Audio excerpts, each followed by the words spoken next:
students, welcome to our channel. In today's class, we will start the next topic of chapter 11, Human Eye and Colorful World.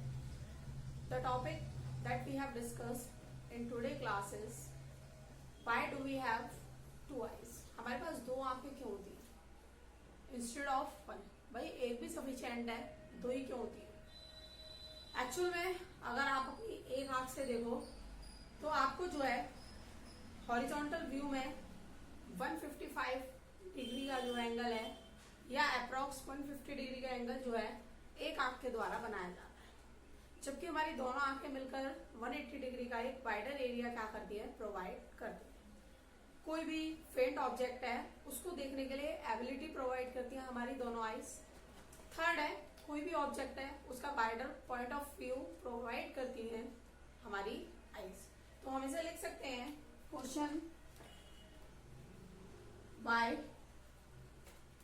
do we have two eyes instead of one? यहां लिखोगे we have two eyes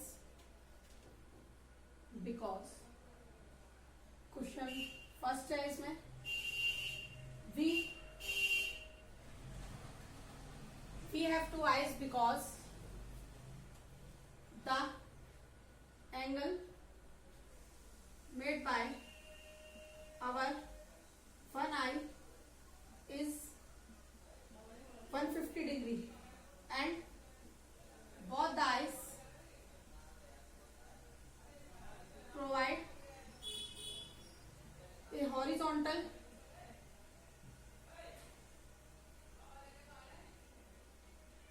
view of 180 degree. Okay, it provides the three-dimensional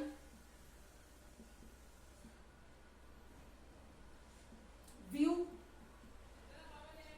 of an object. किसी भी object का three dimensional view क्या करता है, provide करता है। It provides an ability to see faint object. Okay, तो ये क्या करता है, एबिलिटी प्रोवाइड करता है किसी फेंट ऑब्जेक्ट को देखने की। ओके, तो इसलिए हमारे पास जो है दो आंखें होती है। नेक्स्ट टॉपिक है आपका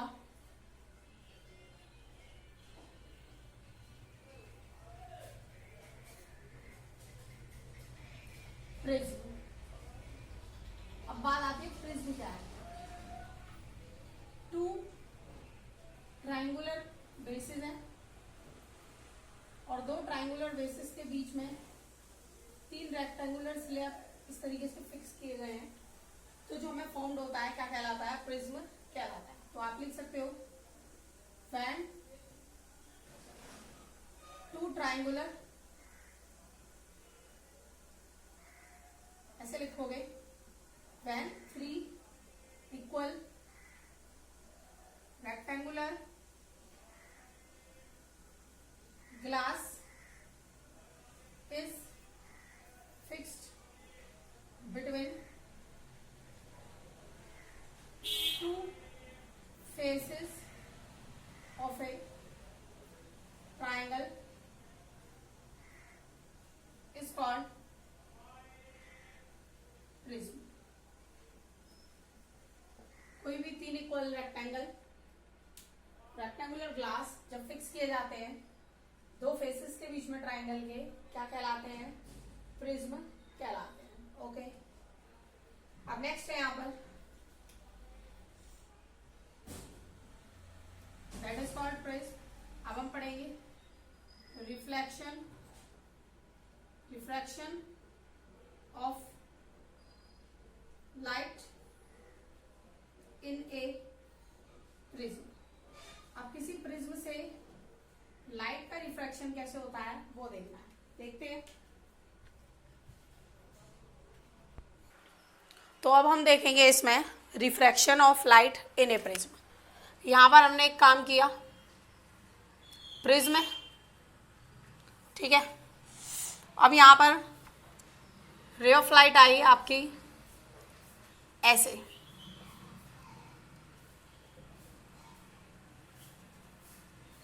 that is known as incident ray. Ray of light को जाना ऐसे चाहिए था, लेकिन वो गई इस तरीके से, that is known as our normal. अब यहाँ पर जो एंगल बना नॉर्मल के साथ, एंगल ऑफ इंसिडेंस, ओके। अब ये गया, इसे जाना ऐसे था, लेकिन नॉर्मल यहाँ पर ये n1 है, ये n2 है, और ये गई इस तरीके से बैंड हो गई, that is known as refracted ray, okay. अब इंसिडेंट रे और रिफ्रैक्टेड रे के बीच में जो एंगल बनता है, एंगल ऑफ डेविएशन कहलाता है, ओके। तो यहाँ पर आप लिखोगे सबसे पहले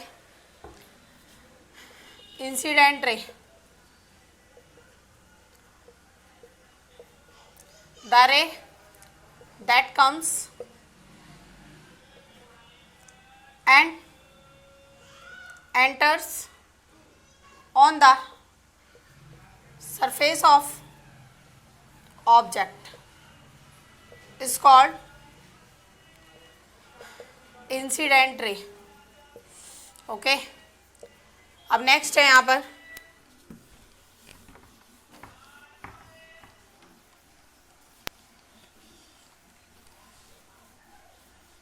नेक्स्ट लोगे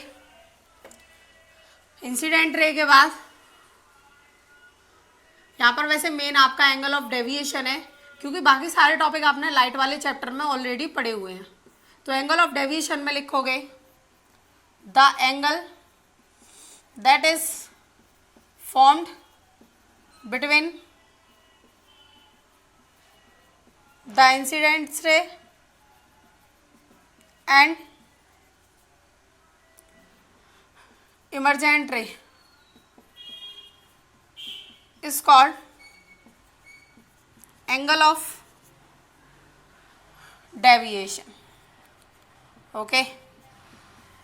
It is represented by d। d से जो है क्या करते हैं, इसे रिप्रेजेंट करते हैं, या फिर इस तरीके से भी हम क्या कर सकते हैं, इसे रिप्रेजेंट कर सकते हैं, ओके। तो ये था हमारा एंगल ऑफ डेविएशन, जिसमें हमने बताया कि किसी प्रिज्म में रिफ्लेक्शन कैसे, रिफ्रैक्शन कैसे होता है, ओके।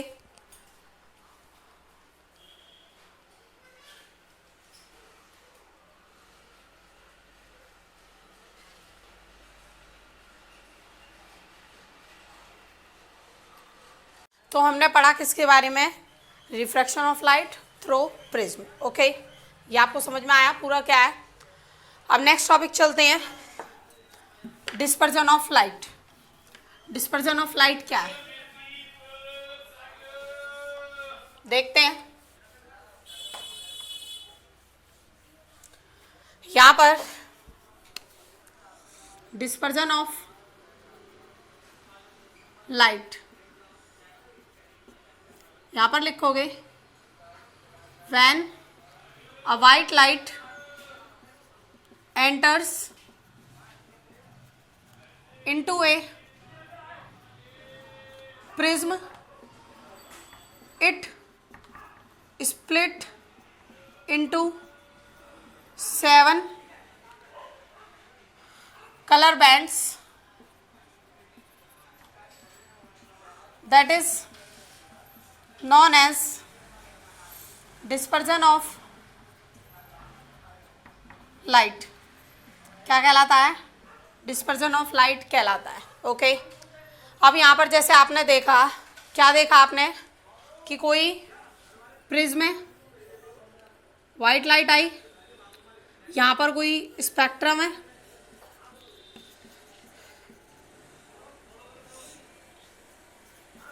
अब यहाँ पर ये इंसिडेंट रे है, इसे लिखोगे white ray of light.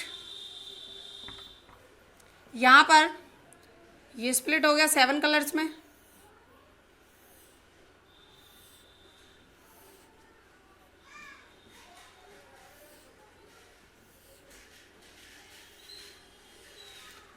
विब cure. Okay, the abbreviation for dispersion of colors in a medium is VIBGYOR. क्या होता है एब्रीवेशन? विबग्योर होता है। अब यहां पर देखोगे विबग्योर में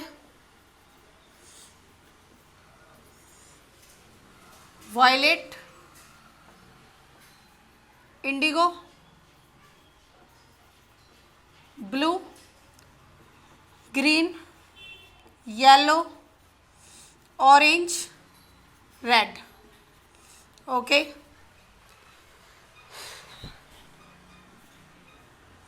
द स्कैटरिंग ऑफ लाइट और the dispersion of light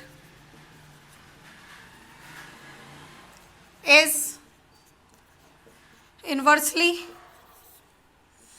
proportional to the wavelength। Okay, जो डिस्पर्जन है वो किसके प्रोपोर्शनल होता है? इन्वर्सली प्रोपोर्शनल वेवलेंथ के। अब हम यहाँ पर आगे देख सकते हैं, the violet colour has least wavelength while the red color has maximum wavelength।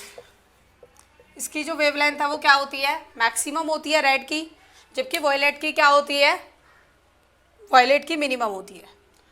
आगे लिख सकते हो the order of increasing wavelength। तो यहाँ पर हम लिख सकते हैं the order of increasing wavelength of dispersion of colors are। क्या होगा? सबसे पहले वॉयलेट का सबसे कम, इंडिगो, फिर ब्लू, फिर ग्रीन, फिर येलो, फिर ऑरेंज, फिर रेड। ओके, तो इस तरीके से क्या होता है? डिस्पर्जन होता है कलर्स का। अब इसमें देख सकते हो next,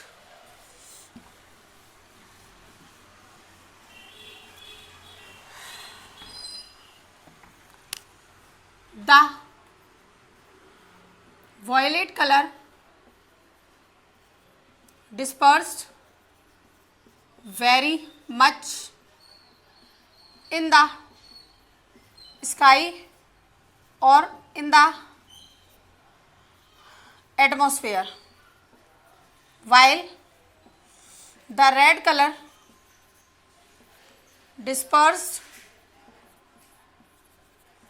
very less in the sky or in the atmosphere। okay, तो ये था हमारा dispersion of light, white light in A prism. अब हमने एक काम किया, एक और केस लिया। नेक्स्ट केस में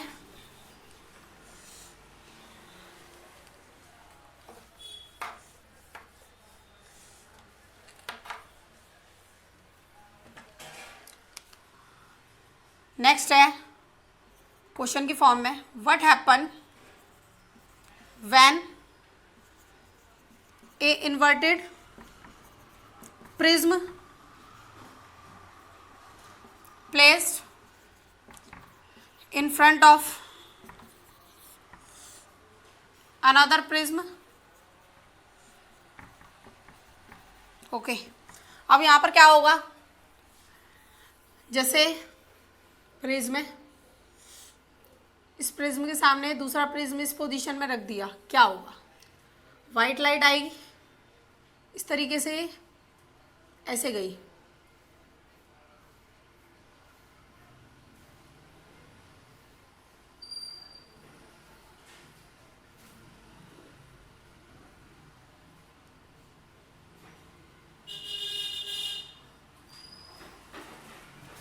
अब ये यहाँ से ऐसे दोबारा रिफ्रैक्शन होगा, दोबारा रिफ्रैक्शन होगा तो ये इस तरीके से जाएगी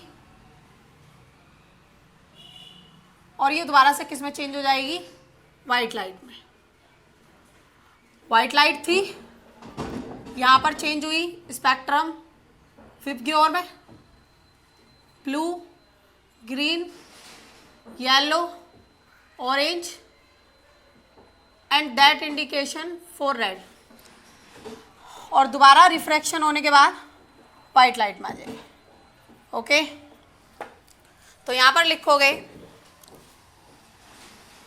व्हेन वाइट लाइट passes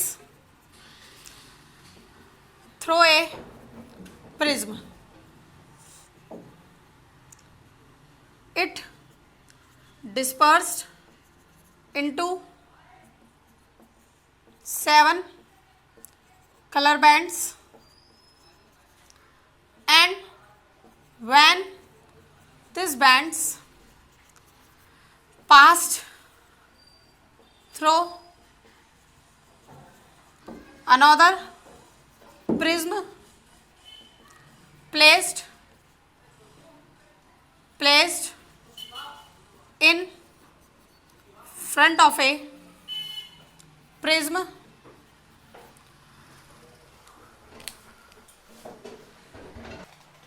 तो यहाँ पर हम आगे लिख सकते हैं it again decomposed into a white light. Okay दोबारा से किस में कंपोस्ट हो जाता है, वाइट लाइट में कंपोस्ट हो जाता है। ओके तो ये था हमारा जब इन्वर्टेड प्रिज्म को एक दूसरे प्रिज्म के सामने रखते हैं। नेक्स्ट टॉपिक है आपका एटमॉस्फेरिक रिफ्रैक्शन। अब क्या है देखते हैं एटमॉस्फेरिक रिफ्रैक्शन में क्या है।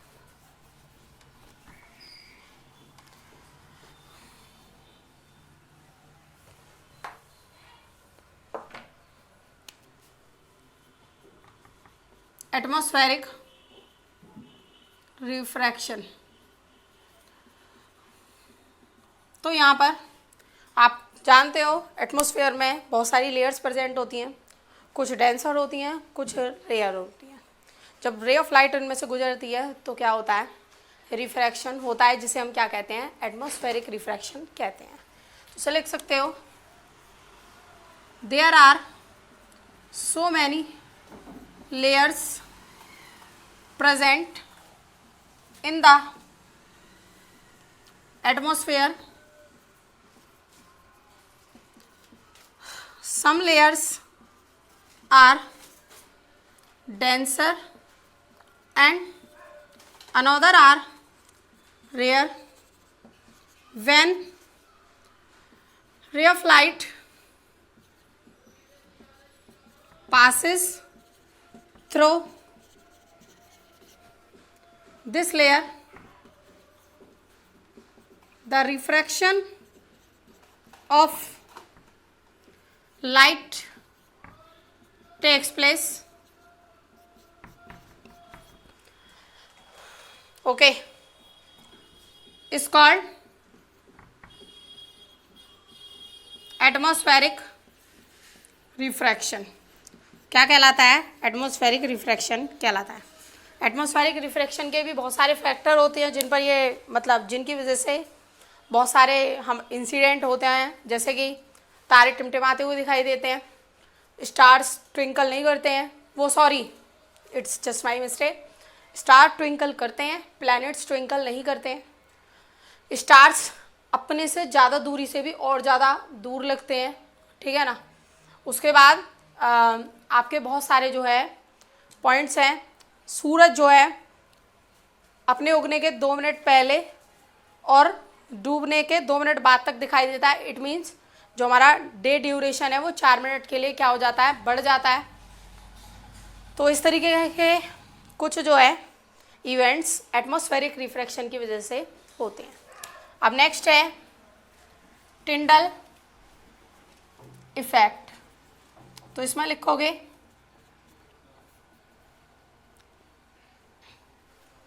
The heterogeneous mixture in which dust particles and another particles seen scattered in the presence of sunlight, sunlight की प्रेजेंस में स्कैटर्ड करते हुए दिखाई देते हैं, इज कॉल्ड टिंडल इफेक्ट। क्या कहलाता है, टिंडल इफेक्ट कहलाता है। With this I am finishing today class. In next class we will discuss the further topic of this chapter. Okay.